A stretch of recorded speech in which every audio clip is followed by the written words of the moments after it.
Assalamualaikum warahmatullahi wabarakatuh. Apa kabar semuanya? Semoga kita semua selalu dalam keadaan sehat ya dan selalu dalam lindungan Allah Subhanahu wa taala. Kembali lagi bersama saya Sipal Maulani Insira. Di sini saya akan mempresentasikan materi mata kuliah manajemen laboratorium mengenai preparation room and storage atau ruang persiapan dan penyimpanan. Baik. Nah, di sini tugas teknisi atau kita sebut dulu introduce ya atau pendahuluan. Tugas teknisi. Tugas teknisi itu seperti kita sering sebutnya seperti asprak atau dosen-dosen yang selalu menjadi penjaga laboratorium gitu ya. Nah, tugas teknisi yaitu bekerja dari ruang persiapan untuk memastikan hal yang akan terjadi gitu ya. Misalkan kita akan mengadakan suatu praktikum. Nah, disinilah tugas dari teknisi ini untuk mempersiapkan dan mempertanggungjawabkan semua peralatan praktikum ini. Nah, teori ini harus diberikan tidak hanya pada seberapa banyak ruang yang ada diperlukan untuk persiapan dan penyimpanan, tetapi juga ke ergonomis masalah penting di dalam menangani itu, manual penanganan dan kebutuhan kerja teknis. Yang pertama, seperti ruang persiapan biasanya tidak boleh menjadi area kantor bagi staf pengajar. Misalnya di suatu laboratorium itu ada ruang persiapan, tetapi di ruang persiapannya itu dibagi lagi menjadi beberapa ruangan untuk staf atau tempat istirahat siswa ataupun yang lainnya, itu tidak boleh ya. Selanjutnya yang kedua, teknisi ini akan menangani bahan kimia dalam jumlah besar atau terlibat dalam prosedur mikrobiologis. Keduanya membutuhkan konsentrasi maksimal dan tidak ada interupsi. Jadi memang para teknisi di laboratorium ini mereka harus dibekali dengan teori-teori yang sudah matang sehingga tidak ada interupsi atau bisa dikata lain si kita menyuruh lagi gitu Pak, tapi teknisi ini sudah mengerti apa aja dan step apa aja yang harus dilakukan ketika akan melakukan praktikum. Yang ketiga yaitu ruang persiapan juga tidak boleh digunakan atau sementara akomodasi untuk para murid untuk alasan apapun. Jadi kalau mau persiapan untuk praktikum hendaknya dilakukan di luar laboratorium seperti menggunakan jas lab, menggunakan sarung tangan, dan menggunakan sepatu tertutup. Nah, itu dilakukan di luar laboratorium, tidak boleh di dalam laboratorium. Seperti yang sudah kita tahu ya, tata tertib yang harus dipatuhi di laboratorium. Nah, ruangan persiapan itu bukan digunakan untuk hal itu, tetapi ruang persiapan memang pure untuk teknisi mempersiapkan praktikumnya gitu. Nah, misalnya saya mau ganti baju di ruang ini, tidak bisa ya. Jadi memang itu harus disterilkan dan tidak boleh digunakan sembarangan. Oke, baik, selanjutnya ada strategi dan ruangan. Bimbingan DFEE dalam akomodasi sains di sekolah menengah BB80 menunjukkan bahwa jumlahnya ruangan yang dibutuhkan untuk ruang persiapan dan penyimpanan harus 0,4 sampai 0,5 meter persegi. Luas lantai untuk setiap tempat muridnya gitu ya. Lalu untuk 6 laboratorium yang masing-masing menampung 30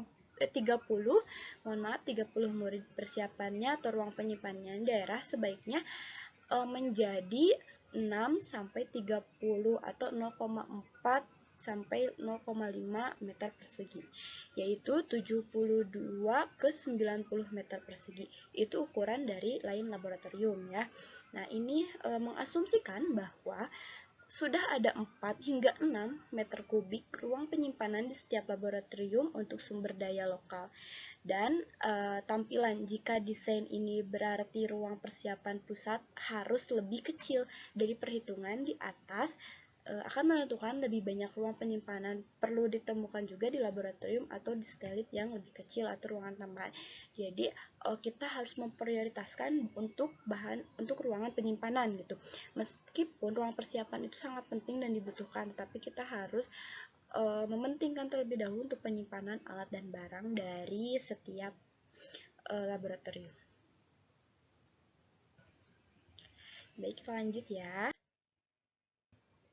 Nah, di sini terdapat tabel yang dimana tabel ini merupakan alokasi ruang persiapan gitu, yang dimana di dalamnya berupa persenan per 100 ya persen Yang pertama seperti daerah persiapan, itu terdapat 17%. Yang kedua ada daerah pencucian ke atas, itu 9%. Daerah seluler penyimpanan 8%, daerah sirkulasi 23%, daerah kantor 11%, daerah peralatan penyimpanan 21%, dan daerah bahan kimia atau penyimpanan bahan kimia itu 11%. Selanjutnya, baik, kita lanjutkan. Di sini ada alokasi ruang persiapan selanjutnya. Nah, kita fokus dulu ke preparation area atau area dari persiapan. Di sini ada dua area. Ini merupakan dua tempat yang sama atau dua laboratorium sama. Yang bisa membedakannya di sini adalah trolley park atau tempat biasanya tempat penyimpanan seperti alat-alat peraga yang ada di laboratorium misalnya ya. Nah, ini ada dua yang rekomendasikan gitu. Yang pertama ada di tengah ya, meskipun di tengah-tengah tetapi ini jarak dari equipment storage dan juga preparation area itu ada jaraknya, jadi sehingga tidak mengganggu. Lalu di sini ada office area, itu untuk para pekerja staffnya gitu. Terus di sini juga yang membedakannya trolley parknya itu di pinggir, ada di dua yang mengapit gitu ya, antara equipment storage dan office area. Tapi kita fokus di preparation area ini. Jadi di setiap laboratorium itu wajib adanya preparation area ya, terdapat di sini. Oke, mau itu dry atau wet.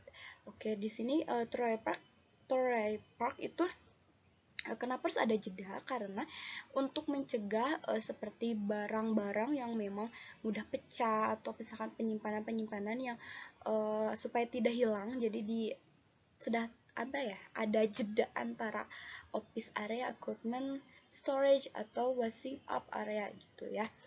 Nah, prioritas harus diberikan pada persiapan pencucian dan troli bergerak daerah. Diharapkan dapat ditemukan ruangan kecil yang terpisah, kantor teknisi, dan juga penyimpanan daerah. Oke, kita lanjut.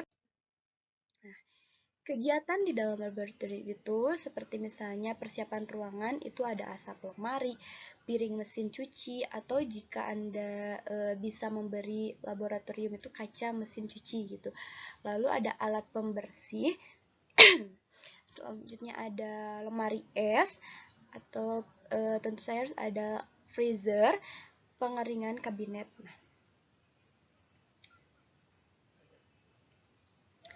Nah, pada diagram di atas atau di samping ini ya, persiapan ruangan, harus ada ruang atau bangku datar dan ruang untuk bak cuci gitu. Peralatan atau misalnya kita sebut itu seperti tempat cuci tangan gitu ya. Lalu ada peralatan dan bahan yang digunakan secara teratur untuk persiapan dapat disimpan di atas dan di bawah bangku. Ketinggian bangku harus sama dengan di laboratorium yang dirancang untuk siswa. Di ruang persiapan bangku harus setinggi orang dewasa, yaitu 900 mm. Oke, selanjutnya ada ruangan mencuci. Nah, bak cuci itu harus memiliki kedalaman sekitar 220 mm. Harus memiliki saluran pembuangan ganda dan panas dan dingin, air dingin gitu. Jadi harusnya dan lebih baiknya itu dibedakan, bak untuk pembuangan air panas dan bak untuk pembuangan air dingin. Pasokan air panas harus benar-benar air panas gitu ya, bukan yang dicampur atau dikendalikan secara termostatik atau memasak. Mesin pencuci piring hampir penting dan lemari pengering yang juga berguna. Meskipun oven mungkin digunakan sebagai gantinya ya. Selanjutnya ada ruang kantor. Ruang kantor ini biasanya untuk membaca dan menulis. Di dalamnya terdapat komputer, lalu ada pencetak, ada telepon, ada penyimpanan untuk publikasi yang berguna, ada lemari arsip, loker, dan juga televisi udara stop kontak ya. Jadi di dalam itu memang untuk office-nya atau lebih ke kayak untuk teknisinya. Selanjutnya kita lanjut ke penyimpanan. Dalam ruangan sudah cukup untuk sebagian besar sekolah dan perguruan tinggi dengan menempatkannya sehingga terbuka ruang persiapan. Keamanan ditingkatkan dan masalah penanganan manual berkurang. Ruangan akan memerlukan bahan tahan api lemari ke memegang maksimum dari 50 liter dari sangat mudah terbakar cairan yang akan menjadi atau cukup untuk sebagian besar sekolah. Nah, saklar lampu untuk ruangan bahan kimia harus ditempatkan di luar ruangan dan kipas angin harus dipasang dengan saklar waktu. Misalnya saklar itu contohnya misalnya 5 menit mati atau 5 menit ini kipas anginnya hanya bisa menyala 1 jam seperti itu. Bahan kimia yang dianjurkan disimpan di lemari asam ruangan persiapan, namun bisa dikunci lemari ditempatkan di bawah lemari dan asap lemari dan terhubung oleh lubang angin pipa. Bisa digunakan untuk menyimpan zat seperti asam, klorida, pekat, dan bromin. Oke, selanjutnya yang ketiga yaitu satu pintu lebih dianjurkan, kecuali ruangannya sangat besar untuk sekolah. Dalam hal ini lebih banyak pintu keluar diperlukan untuk keselamatan kebakaran. Jadi amit-amitnya kalau terjadi kebakaran di dalam laboratorium, kita sudah menyiapkan rute penyelamatan gitu, sehingga dianjurkannya itu pintunya harus banyak. Kalau misalnya ruangannya besar itu 2 atau 3 pintu itu lebih bagus. Pintu harus terbuka keluar dan tidak mungkin bagi seseorang untuk menjadi sengaja terkunci di dalam ruangan ya. Terus yang keempat, banyak yang terbuat dari penahan tetapi kemungkinan kehancuran semua kontainer di ruangan sangat terpencil jika bebas lantai ruang adalah 3 meter oleh 2 meter dan penuh 25 liter drum, tiba-tiba kebocoran, kemudian itu kedalaman dari tumpahan lebih sedikit dibandingkan 0,5 cm. Jika lantai lereng agak ke tengah, kemudian itu tumpahan akan mengumpulkan. Jadi dianjurkan di laboratorium itu memang ketinggian si lantainya itu harus 3-2 meter gitu ya, karena takutnya terjadi tumpahan-tumpahan bahan kimia gitu. Oke, selanjutnya kita ke peralatan. Peralatan yang biasa digunakan seperti pembakar bunsen, tripod, kain kasa, tikar tahan panas, dan lain-lain. Pelindung mata dasar paling baik disimpan di laboratorium. Jika beberapa laboratorium dan ruangan persiapan tidak berada di lantai yang sama, maka lebih banyak peralatan terutama yang berat mungkin perlu disimpan di luar ruangan persiapan. Contohnya mikroskop, kasa, dan batu dapat disimpan di laboratorium khusus tempat siswa akan datang daripada teknisi yang memindahkan benda berat ini ke laboratorium terpisah di lantai yang berbeda. Maksudnya ini itu kalau misalnya tempat penyimpanan atau tempat peralatan dan laboratorium itu berbeda lantai atau berbeda ruangan, itu dianjurkan kalau misalnya seperti mikroskop atau kasa dan yang sudah dijelaskan tadi itu lebih baik disimpan di laboratorium saja, tidak perlu di tempat peralatan atau penyimpanan di ruangan yang berbeda gitu ya. Atau kita bisa simpan di ruangan yang persiapan untuk para siswa masuk ke laboratorium. Selanjutnya ada troli. Nah, peralatan troli adalah item penting dari ruangan persiapan. Idealnya harus ada 2 troli disediakan per laboratorium.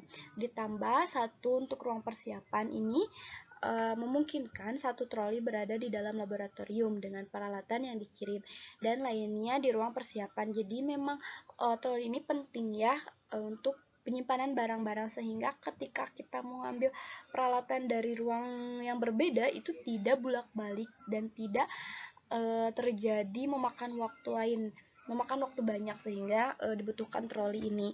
Terus sehingga ketika mau ngambil barang itu cuma 1 kali pengambilan saja, itu lebih baik seperti itu. Dan ketika dibutuhkan saat praktikum pun itu sangat efisien ya, jadi sehingga kita bisa mengikuti trolinya mengikuti kita gitu. Oke, selanjutnya ada rak. Tidak ada alasan mengapa rak, bahkan di ruangan bahan kimia tidak boleh terbuat dari kayu. Baja dan bahan-bahan aluminium memang menunjukkan tanda-tanda korosi setelah beberapa tahun, terutama di ruangan bahan kimia, dan harus diperiksa setiap tahun. Tidak ada alasan untuk memiliki bibir di rak botol telah pecah oleh pemukul kaca menyala. Jadi memang rak ini penting ya, meskipun di dalam laboratorium misalnya rak ini kan biasanya ada di lahan persiapan ya, tetapi di lahan persiapan, di ruang persiapan, tetapi di laboratorium itu tentu saja sangat penting gitu ya. Selanjutnya, ketinggian rak tidak boleh melebihi 2000 mm. Barang ringan yang disimpan pada ketinggian ini harusnya hanya digunakan pada kesempatan yang sangat jarang. Meski begitu, tangga akan diperlukan. Benda berat lebih dari 10 kg termasuk tumpukan buku dan kertas harus disimpan antara 800 dan 1100 mm dari lantai. Oke, selanjutnya yaitu ke greenhouse dan rumah hewan. Baik, nah greenhouse ini merupakan aset yang sangat berharga bagi Departemen Sains. Itu harus diletakkan di tempat yang aman karena vandalisme bisa menjadi masalah. Itu bisa dibeli dari pusat taman lokal dan didirikan oleh pekerja yang berpengalaman tentunya ya, yang mungkin akan membangunnya dalam sehari. Namun ada keuntungan memiliki greenhouse yang merupakan bagian integral dari bangunan. Misalnya berdekatan dengan ruangan persiapan. Tidak hanya itu, nyaman untuk teknisi menggunakan, tetapi juga dia adalah mungkin menjadi lebih banyak sedikit subjek ke vandalisme. Artinya greenhouse ini sangat penting ya. Bisa dibilang greenhouse ini juga merupakan laboratorium, rumah hijau, atau misalnya memang untuk kepentingan-kepentingan tumbuhan biasanya ya, digunakan untuk praktikum-praktikum tumbuhan atau yang memerlukan cahaya matahari maupun secara langsung maupun tidak langsung. Selanjutnya, nah nasihat dari itu, DFEM menyarankan hewan sebaiknya disimpan di dalam memisahkan ruangan ke persiapan ruangan. Namun penyedia ruangan hewan terpisah dibenarkan saat ini jika binatang disimpan dan di sana adalah bagus alasan untuk sedang mengerjakan. Jadi tertentu perhatian tertentu akan dibutuhkan menjadi dibayar atau diventilasi dan variasi di dalam suhu. Artinya itu greenhouse dan rumah hewan ini tidak boleh menyatu. Jadi harus dibedakan. Kalau misalnya greenhouse itu terpaku atau terfokus untuk tumbuhan, kalau rumah hewan itu terfokus tentunya untuk hewan gitu. Jadi memang harus dipisahkan ruangannya, meskipun jaraknya misalnya tidak terlalu jauh, itu lebih bagus walaupun diberi jarak antara greenhouse dan juga rumah hewan. Nah, mungkin itu yang dapat saya sampaikan, kurang lebihnya mohon maaf. Terima kasih atas segala perhatiannya. Bila ingin ada yang ditanyakan, boleh silakan di kolom komentar di bawah video ini. Terima kasih. Wassalamualaikum warahmatullahi wabarakatuh.